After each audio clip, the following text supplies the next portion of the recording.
Day special. नमस्कार, x mic में आपका स्वागत है। डे स्पेशल के साथ मैं राखी जैन। 16 जनवरी का दिन भारतीय साहित्य की उस आवाज को याद करने का दिन है जिसने शब्दों से नहीं, भावनाओं से उपन्यास लिखे। आज पुण्यतिथि है शरत चंद्र चट्टोपाध्याय की, एक ऐसे कथाकार की जिसने भारतीय समाज के दबे हुए, रोके गए और चुप रह जाने वाले सत्य को अपनी कलम से पुकार दी।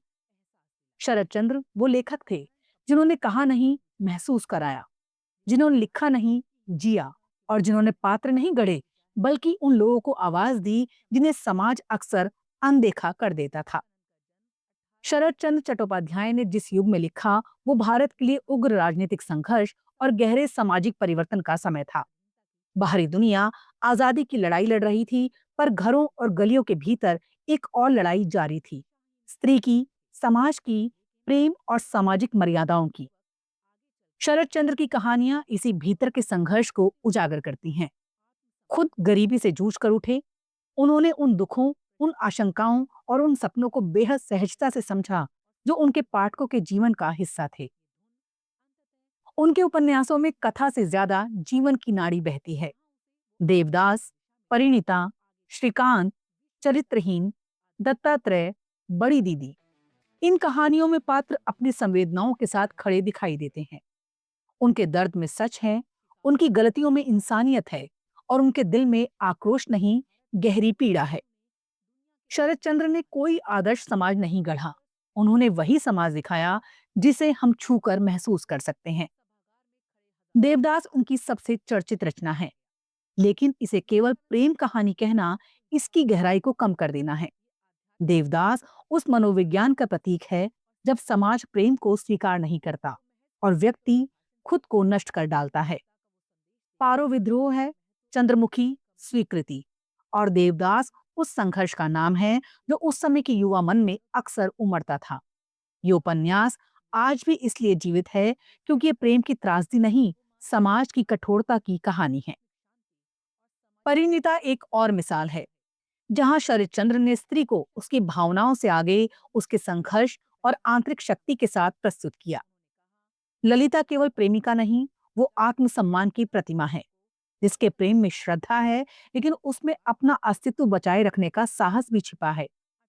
शरत चंद्र के पात्र प्रेम में टूटते हैं, परंतु आत्मा से कभी नहीं हारते।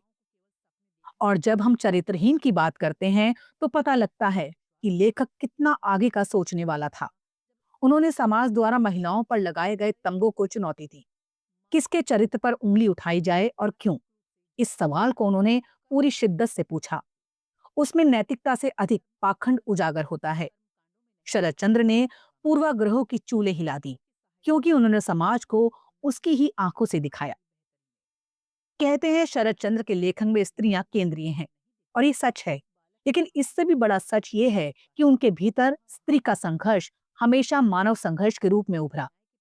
उन्होंने स्त्री पुरुष दोनों को अपने समय की बेड़ियों में जकड़ा दिखाया। उनके पात्र प्रेम करते हुए भी जेल में थे, रूढ़ियों की, जाति की, मर्यादा की और पारिवारिक अपेक्षाओं की। उनकी कलम इन अदृश्य बेड़ियों को उजागर करती है। यही वजह है कि उनका साहित्य केवल पढ़ा नहीं गया, बल्कि जिया गया। बंगाली साहित्य से शुरू होकर उनकी रचनाएं भारत की हर प्रमुख भाषा में पहुंच गईं।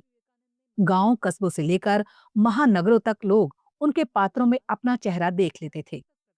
शायद इसलिए वो लेखक बन सके जिनकी कहानियों ने फिल्मों, नाटक, रेडियो और टीवी को भी प्रभावित किया।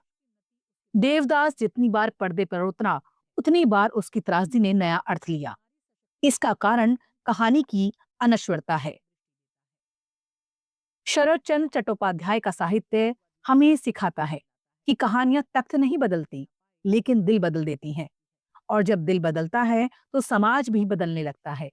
यही एक लेखक का सबसे बड़ा प्रभाव है, चुपचाप, बिना उद्घोष के और हमेशा अमिट। शरत चंद्र चले गए, लेकिन हर बार जब कोई पाठक कहता है मैं भी इस दर्द को समझता हूं, वो लेखक फिर से जीवित हो उठता है। यही किसी सृजनकर्ता की सबसे बड़ी विरासत है, वो कभी खत्म नहीं होता। डे स्पेशल में फिलहाल इतना ही। देखते रहिए, सुनते रहिए लेट्स माइक। नमस्कार। आप सुन रहे थे लेट्स